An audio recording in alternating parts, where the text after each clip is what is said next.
this podcast, you'll listen to stories of women from all different walks of life and backgrounds.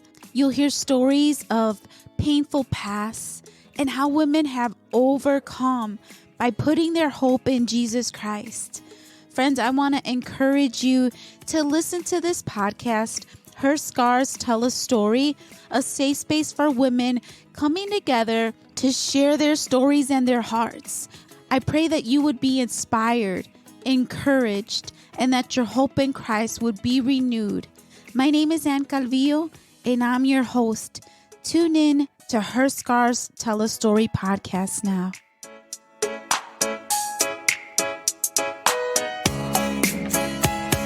Hey there, everyone. My name is Ann Calvillo, and I'm the host of Her Scars Tell a Story podcast. Today, I'm with a special guest, Yzzy Zarate. Welcome. Thank you. How's everything today? Everything's great. Thank you for having me. Yeah, absolutely. So one of the things that I like to do is to let our guests know how we met. So do you remember a little bit about how that went down? I do. Yeah. We met at a CALDS conference at Moody Bible Institute, and we have mutual friends from New Life Midway Church. Yeah. And so the CALD conference, do you remember, kind of sort of what that was about? It was about calling. And calling is a huge word, and it's kind of tricky sometimes because it can have some inclinations that are not the way that the Lord calls us, and then there could be like a healthy calling. And so it was cool to have a conference dedicated to raising young women to become leaders in the future church and the future of this world. Yeah.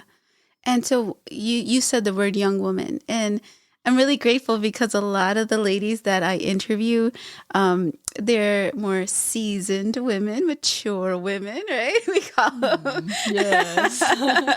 And so would you mind telling us how old you are? I'm 21 years old. Yeah, that's so awesome. And, one of the things that I talked to you about before we got started with the podcast was how the Bible instructs us older women to teach the younger women, right? And so that's kind of like what this CALD conference was about, equipping women, leaders, young leaders. How do you think your mentors, teachers have impacted your life as a young woman? I definitely would not be where I'm at if it wasn't for the mentors I have and had. And just hearing older people speak about their life experiences, their failures, especially people that I look up to and people that are in places where I would like to be one day. Like, for example, whether it's Mark Job, my pastor, living a godly life and leading a family and continuing to walk with the Lord after years of just trials in life. Or if it's a woman that's doing Christian comedy and has made it to a place that is very successful, to just ask them questions and hear about their life. It really gives me a path to follow and to pursue, and also encouragement to see that it is possible to keep persevering and to get through it. Yeah, you said the word comedy. And so, before I discussed with you how I viewed comedy as a Christian, as a younger Christian. I didn't see that there was a place for comedy in the kingdom of God. And boy, was I wrong. Now I know that there definitely is a place for comedy.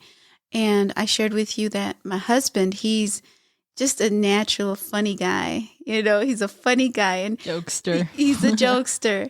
And so years ago, through my religious glasses, I would say to him stuff like, "Oh, that's so inappropriate. Oh, that's not godly." And he would just be like, "This is how I communicate, you know?" And I didn't understand that until years on, where I began to see like this is his way of communicating. And it's been used in ways to reach people that he might not reach in a serious conversation, right? God even uses that humor in its context, right? In a way that would really reach people, and that would open the door for him to plant the seeds of the gospel. Can you tell me what that looks like for you being a young comedian? Yes. There is definitely a little stigma that Christians are not funny or that they're very serious. And a part of that comes from, there's a little history lesson I have. Okay. So back in the day, like 1800s, there was actually a lot of theater and comedy involved in church. And actually on Easter Sunday, the preachers, the pastors would have a time for jokes and laughter. And then later on, there was a shift in the teachings of the church, and that involved personal holiness and pursuing holiness. And there was a lot of seriousness that entered into the church.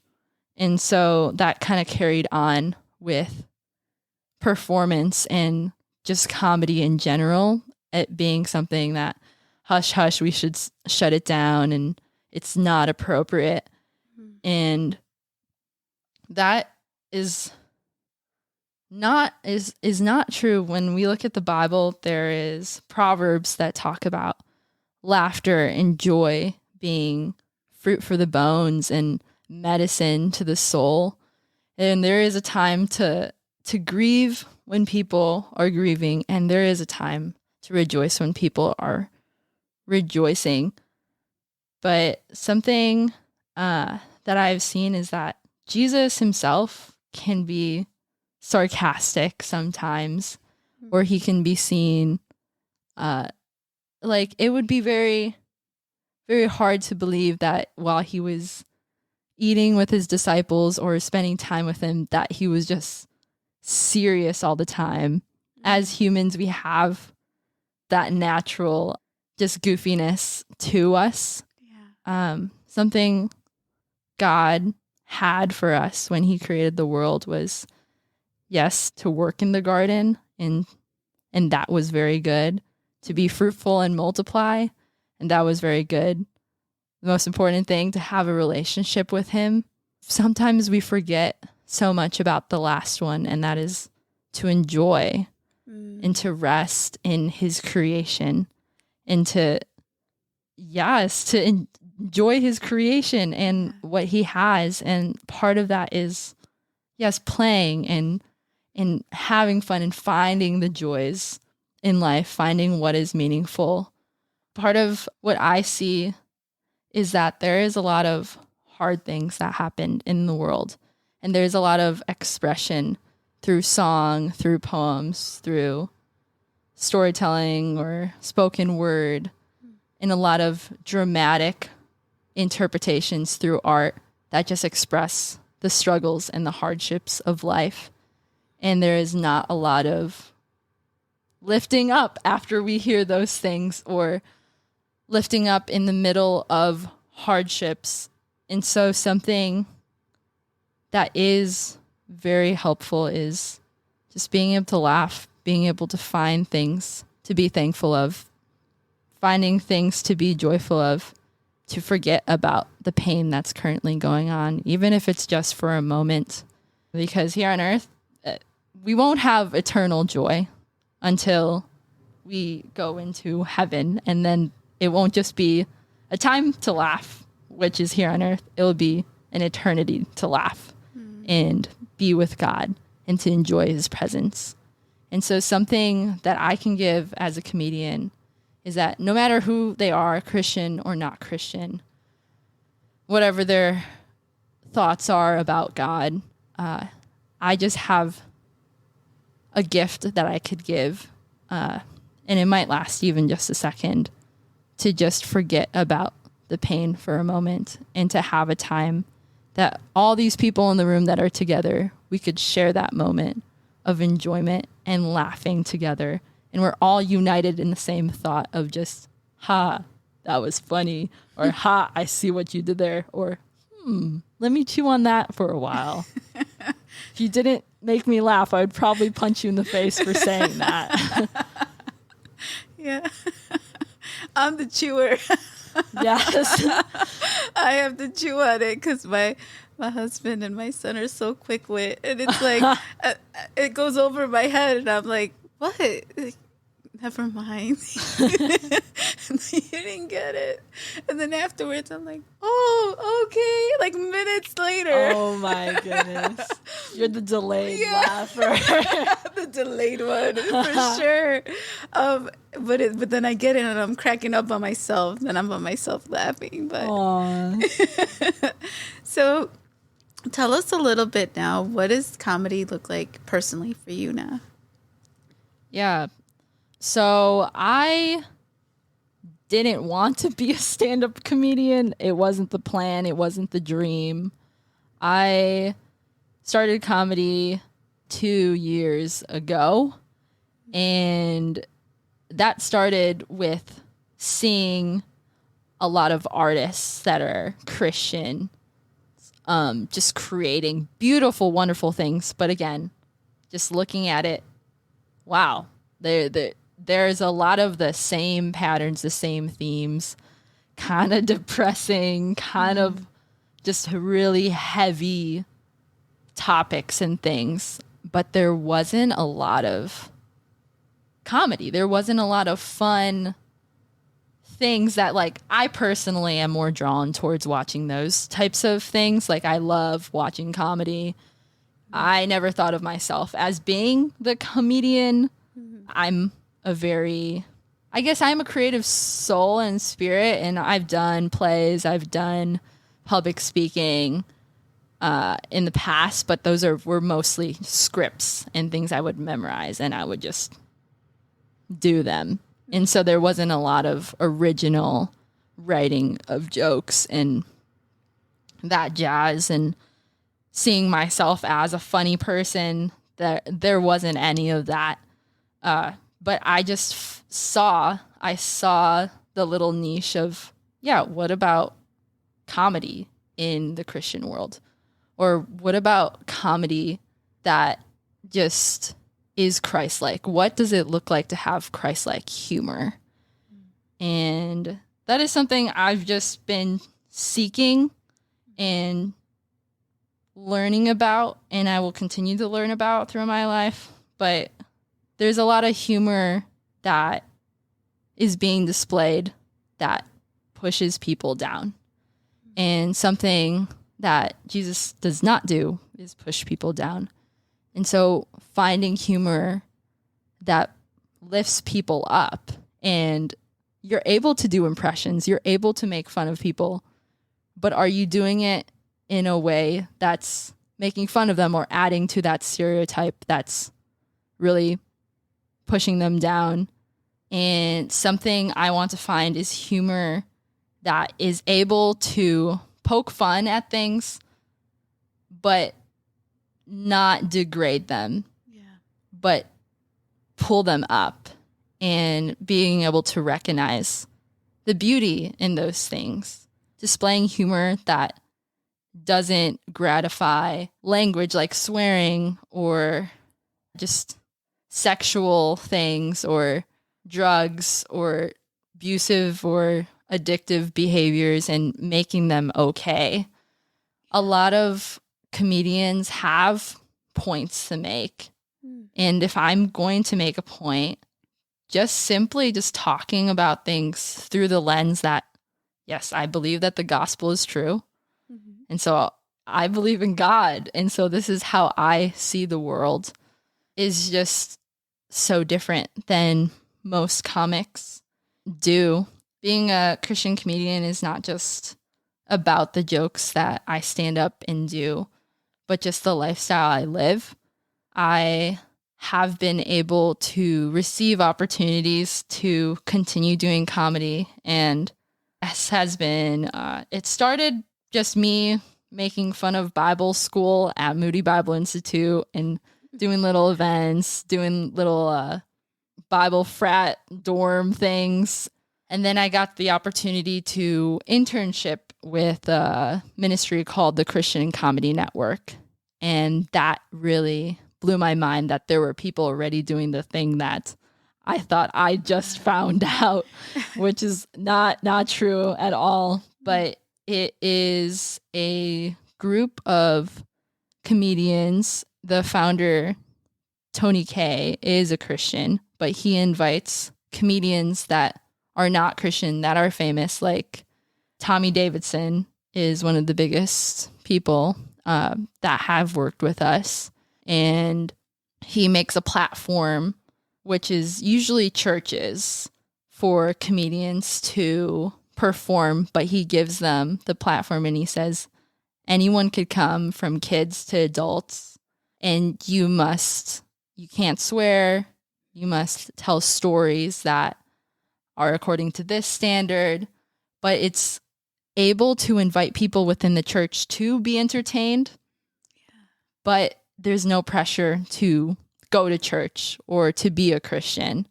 It's just an opportunity to get people in the church, but it's also an opportunity for the church to raise money.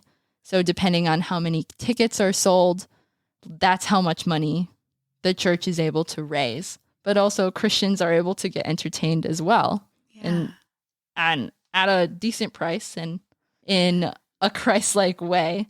And so it's been cool to travel around the US and sometimes perform stand-up comedy as an opener and watch how the shows are created and watch what that lifestyle is like and how hard it is, but also how meaningful it is, and see that, okay, this is something I want to continue to pursue. And since after that internship, that just kind of boosted my confidence, and I've continued to pursue both improv comedy and stand-up comedy in the city.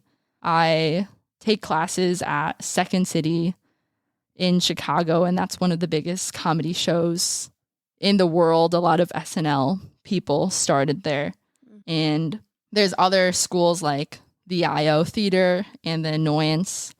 And I have recently tried out for 2 different improv teams.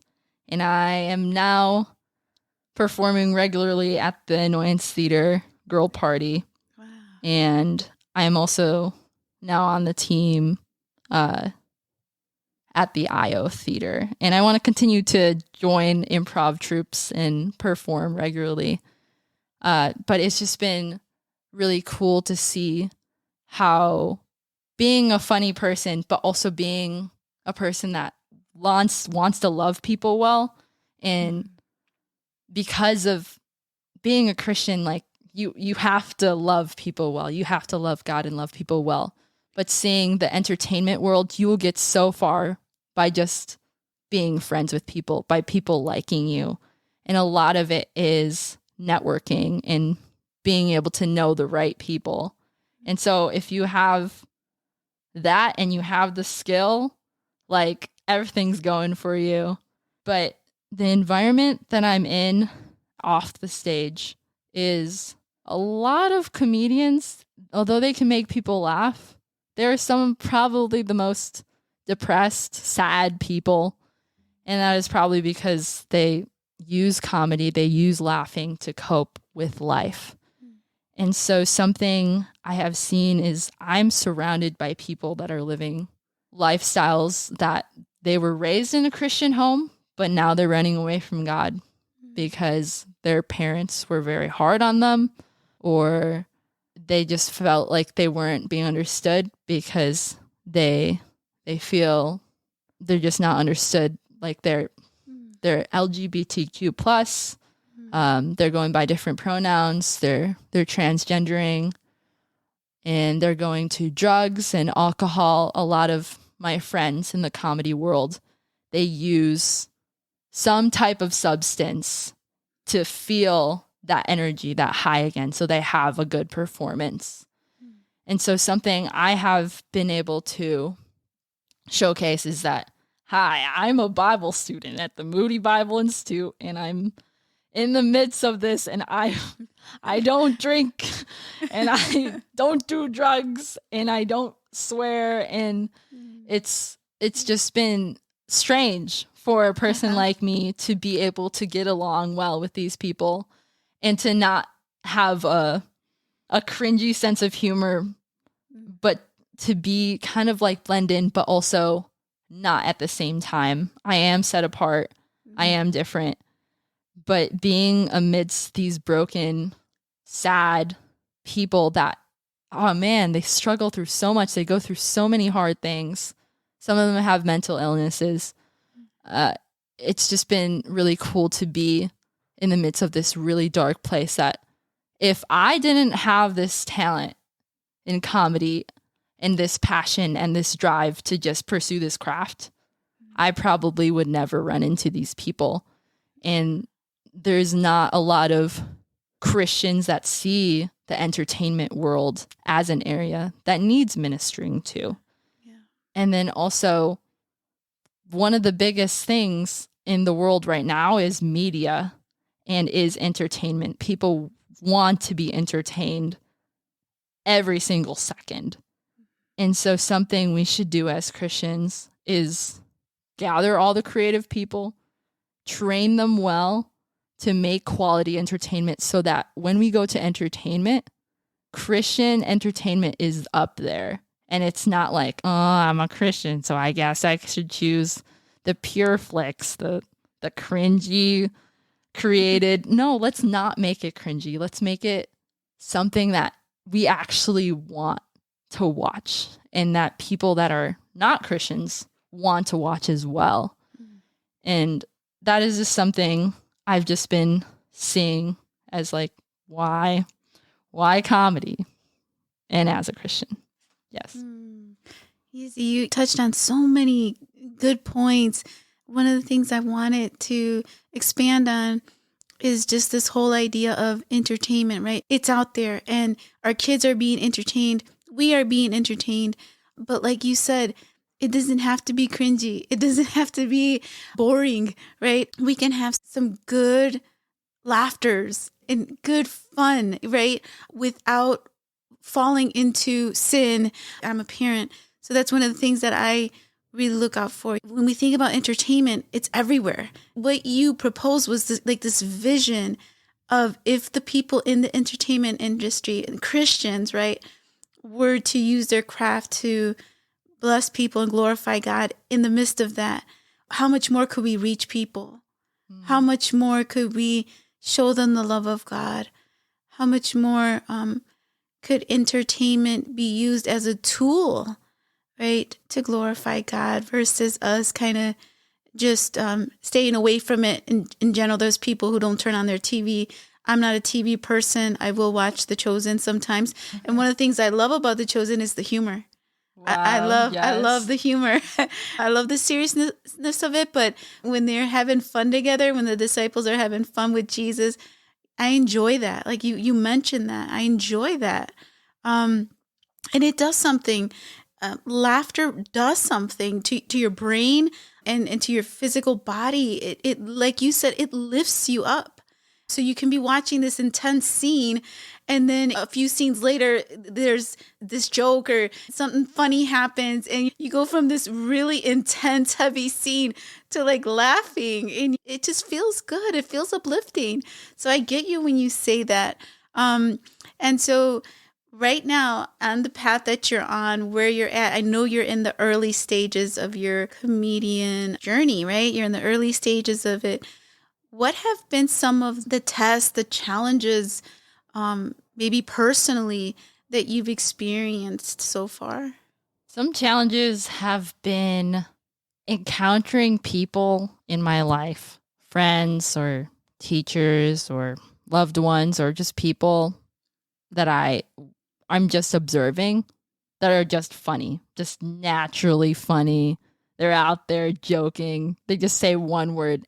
You know those funny people that you just look at and you're like, they are so funny. I love spending time with them. Yeah. I've had thoughts of like, they should be the comedian, not me, not shy girl over here, just staring at everyone and observing and looking at what the heck is a comedian. And something that I have been learning is that if we did put that funny guy on the stage, maybe he'll kill it. Maybe he'll do amazing as a comic. But does he have the storytelling abilities? Does he have the stage presence? And why is he doing it? And that is something that I have that they don't have, is that comedy is so much more than just being funny and telling jokes. It's like a puzzle. For me, it's telling a story. It's crafting. It's very smart. I don't know. I'm not saying I'm smart, but it's so much more intricate than just standing up there and being funny. And also just having the pressure to just be funny on the spot. That's hard. Like, yes, you could be a funny person, but if I just said to you like, hey, be funny right now, it's really hard. And being a comedian, doing comedy is something that no matter who you are, can be judged so harshly, even if you're not the person up there or never able to get up there and do it. People are going to tell you their opinion. And it is something you find out right there in that second if you're good or not. You just go up there, and if no one laughs, you suck. You're not good. And it's something that I have had to grow in is, who am I? Who am I? If I don't know myself and I'm up there on stage doing comedy, it's not good comedy. The best comedians are the people that know who they are as an individual and what they look like to other people, and being confident in that and speaking, overflowing from that. And you see what they bring to the table. Oh, okay, there's the Black comedian, there's the Asian comedian. Oh, there's the woman comedian. And so just really sitting in, God, who have you created me to be? And what does it mean to be me? In the brokenness, in the loveliness, and in the most embarrassing moments of my life. And so something that comedy has gifted me with is sitting and reflecting and processing the things of my life. A lot of the hard things have been processed and sometimes turned into a joke where people are enjoying this joke and this bit, but they don't know the story of the process of creating that joke, that it was actually really hard when that thing happened. Or it was really hard to face it and think about it. And I actually sometimes wrestle at night and I don't want to think about it because it just like, it's like, oh man, why did I do that? But yes, it's been a wrestling game of, am I even funny? Why am I doing this?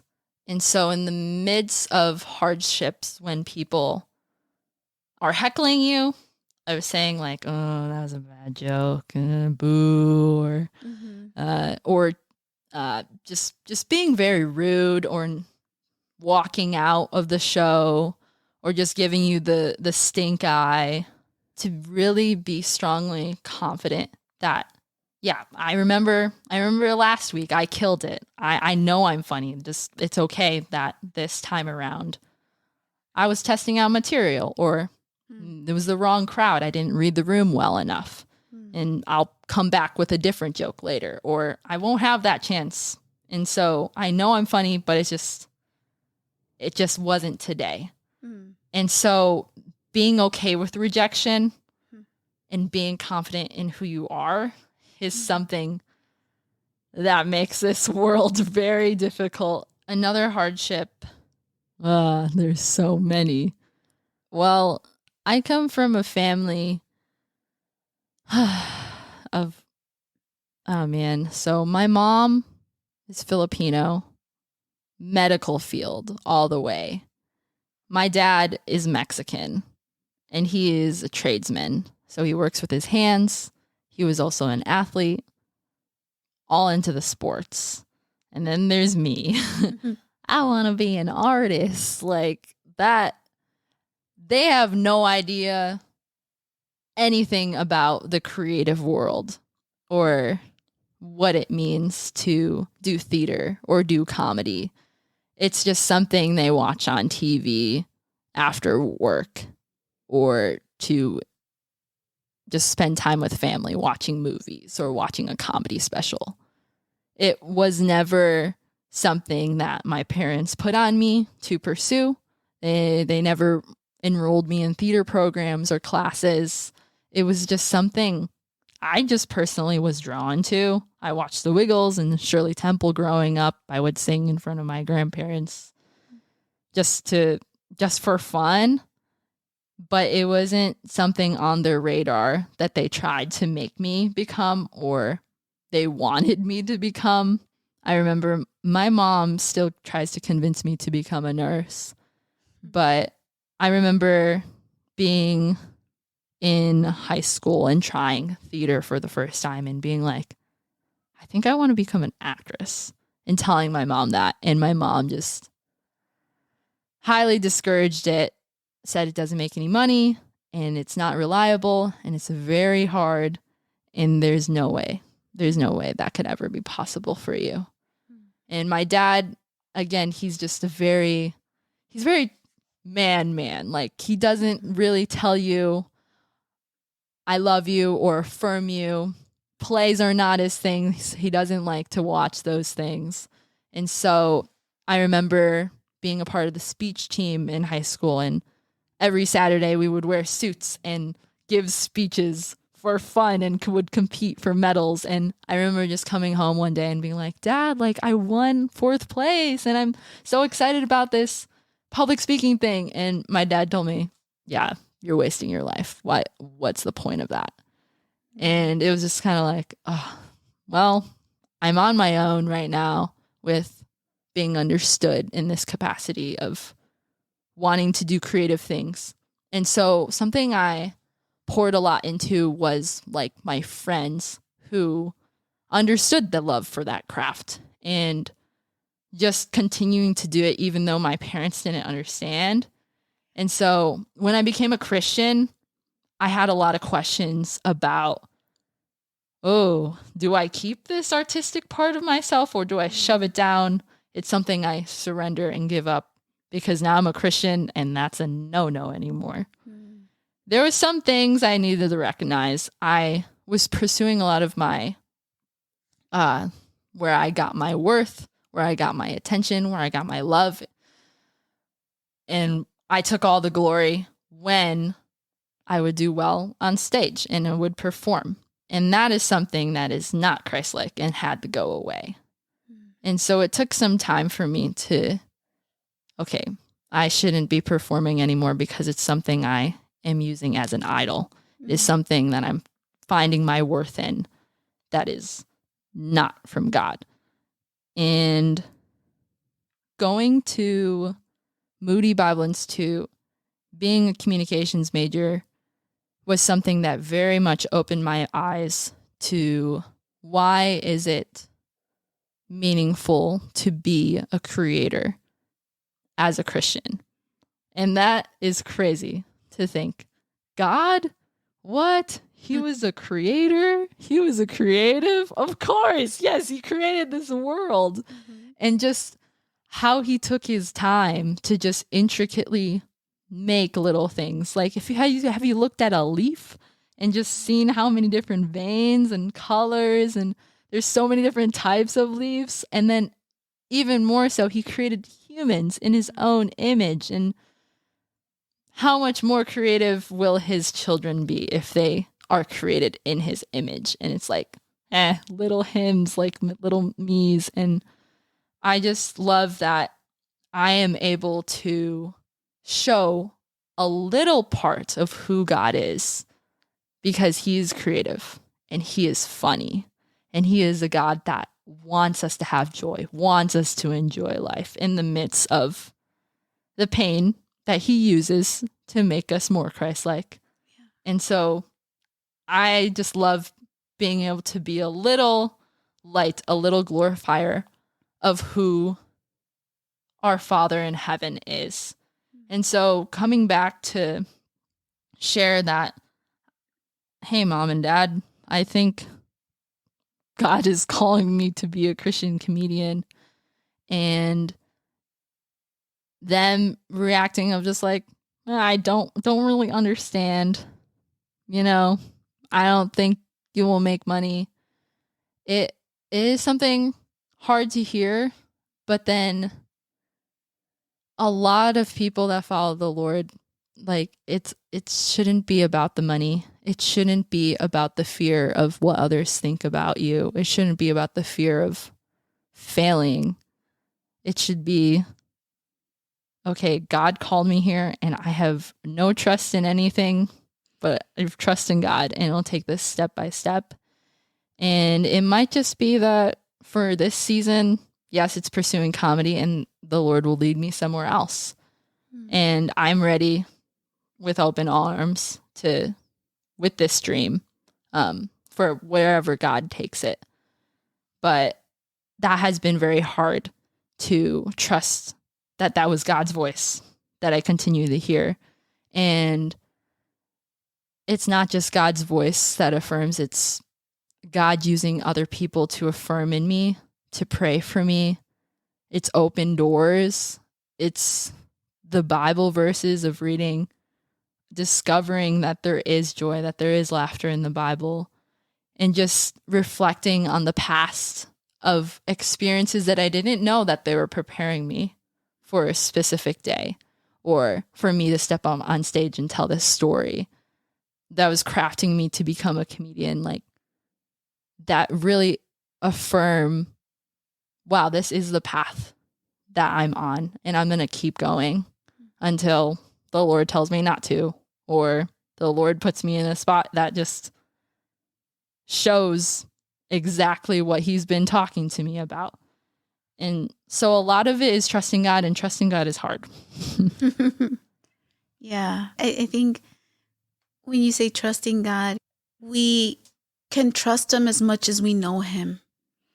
And so that's the key, is knowing him. Because the more I know him, the more I can trust him. The more I know what he says about me, the more I can trust that he has the best interest for me, right? And he created me uniquely. He designed me uniquely for his purpose and for his glory. And that, why not the entertainment world? Why not? Right? And I think that that's because, like you said, the stigma tied to it, but you are really speaking to me. You are a wise young woman, and you're speaking to me because, like I mentioned to you before, I have a son who is very creative, and it's amazing how his mind puts things together. He's a visionary. The way he sees things, I'm like, whoa, I didn't catch that. And he allows me to experience something in a whole different way, and really enjoy it. He sees the fun in it. He sees God's humor in it. It's beautiful. It's beautiful how he can convey something, a vision that he has, or the creative aspect to it, and change the way I see it. From boring black and white to like this colorful array. And I'm like, whoa, I just got that from it. How'd you get that from it? It's amazing. And like I told you, I shared with you, was like, I didn't want to discourage that in him. Because I said, Lord, if he's like that, it's for a reason, like it's beyond my understanding. My understanding is so limited. right? And my capacity to see beyond black and white can be so limited at times. And I know this about myself, but I believe that my son is able to see the whole colorful array, and then he's able to bring me into that. I'm so appreciative of that, of him. And so I want to encourage him to use whatever craft and whatever creativity God has woven in him to share with others. I want to encourage that and support him in any way that I can. So what would you say to someone who's just into that? Like, it is a creative soul. They can close their eyes and they can imagine this whole other world. What would you say to someone who maybe like, should I let go of that? Is it just a phase that I'm going through and it's just going to pass away? Beautiful, and it's a gift. But sometimes it feels like it's a curse.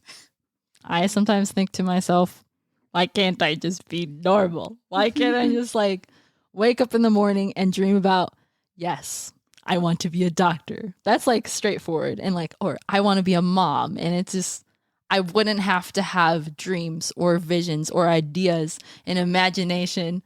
And I would just have a straightforward path and it would be easy. And life would be easy. And maybe people would not question when I say, hey, this is what I want to do. Or I don't know what I want to do. But you really do. You have a dream in your head, but you just don't know how to get there. And so something I see in different capacities is that, yes, you do have a talent, you do have a gift, you do have interests. Keep doing them.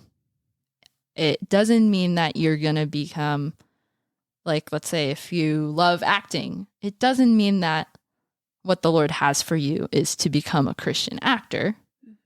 It might just be that, yes, you're pursuing acting, you're getting better at acting.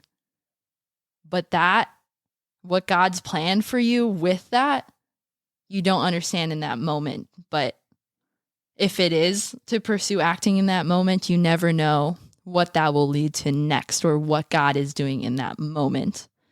And so something I'm realizing is that in different seasons, God calls us to different things. As long as you know that, yes, your first call is to be a child of God. If you are married, also to be a spouse. If you're a sister or a brother, is loving God first and then making sure you're loving people well. If you are loving God and loving people well while you're doing acting or while you're creating videos or whatever creative thing, you're an artist, you draw, you finger paint, you do stand-up comedy.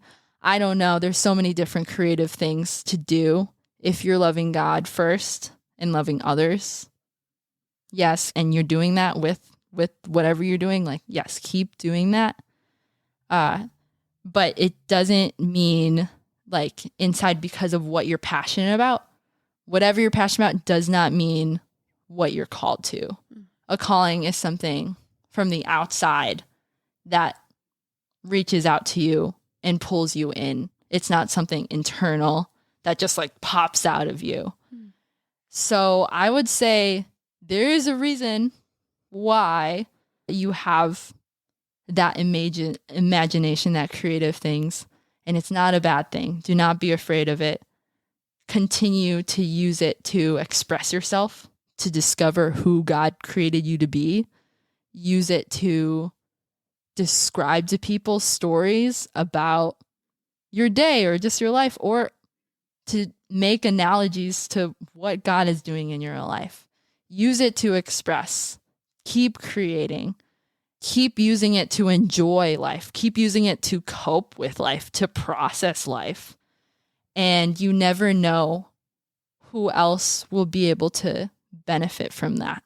And maybe it's a song you create and someone listens to it. Just one person listens to it and they're like, man, your song got me through this hard time. Oh, your song, you made me feel seen through that song. But maybe it's 1 billion people and it needs to be on a platform. And so many people are like, man, your song changed my life. I don't know what it is. And it might just be something that prepares you for a different thing. I don't know, but you'll never know unless you continue to do it and you continue to pursue it. And it might be oh, I've been pursuing this for this year, but I found that that's not the thing for me. It's actually photography. And that's okay too. But I would say do not be afraid of that. It's like a superpower. Like don't be afraid of that. Use it for good and not for evil. And yeah, I would just encourage you to keep doing it as long as you are loving God and loving others well. That's a good way to present that, and a good way to encourage people to use their God-given gifts. And it looks so different for each and every one of us.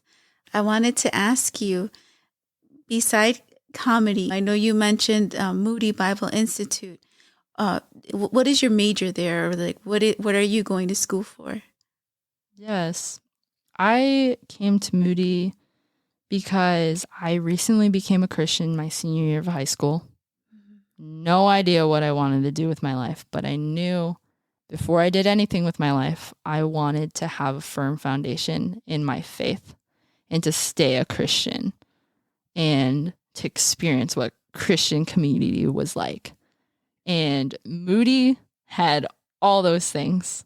And so I chose the communications major because I wanted to find a job that allowed me to use my talents of public speaking and creativity, but just find it in a normal job.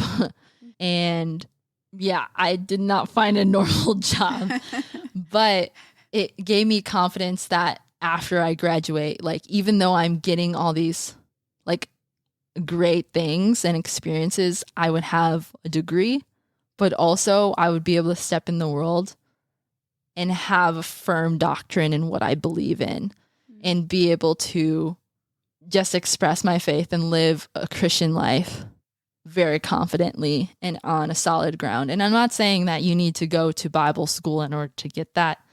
There's so many other ways that God uses to get you to that point. But for me personally, it was that was the next step. And so I continued in the communications major, but I'm also minoring in Bible.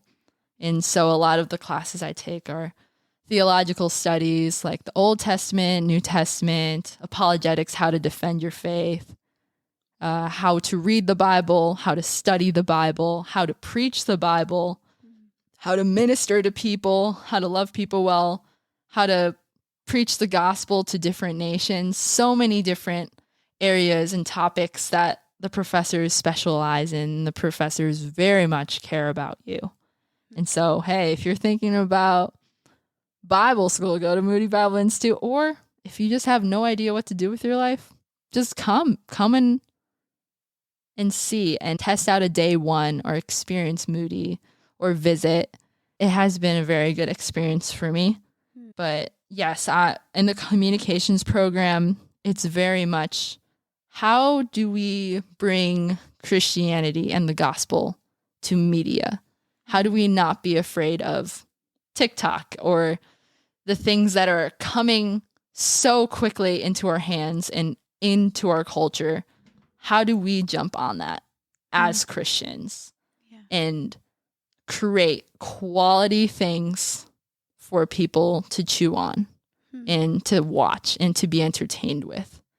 And there's so many different areas. It's very broad. And so my niche is speech, performance, and marketing. Thank you for sharing that, because I thought there's a reason why you chose Moody Bible Institute, right? And it seems like you're not just creative in that aspect of comedy, but you're also creative in communicating. And I think now more than ever, we need good, clear communicators in this world and in the different spheres of life. We really need that. One last thing before we end this episode. So if somebody wanted to hear your comedy, if they wanted to see you, where can they follow you or where can they see you?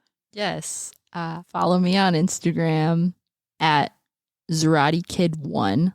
So ZarateKid1. It's like karate, but with a Z. I love that. And I post a lot of my shows that are around Chicago, or if I have an out-of-town show, you can see it there. If you want to look at the Christian Comedy Network and the events that they are doing, you could go to their website or their Facebook page. They have an app now. But I'm also starting on a YouTube channel. I haven't quite yet, but everything's on my Instagram. I am using that as my main platform. That's great. Okay. And then I'll post a couple links to your Instagram. Are you on Facebook at all for us older folks? Of course I'm on Facebook for you old folks. That's weird to hear that. But I'll take it. All right. Well, thank you so much, Yzzy. This was a great episode. I was blessed by your journey as a young comedian, as a young woman comedian. And again, I think that creative aspect has a way of opening our eyes to that colorful array. And I thank you for doing that on this podcast today. Thank you. I loved being here. Thank you. And thank you all for tuning in to this episode of Her Scars Tell a Story.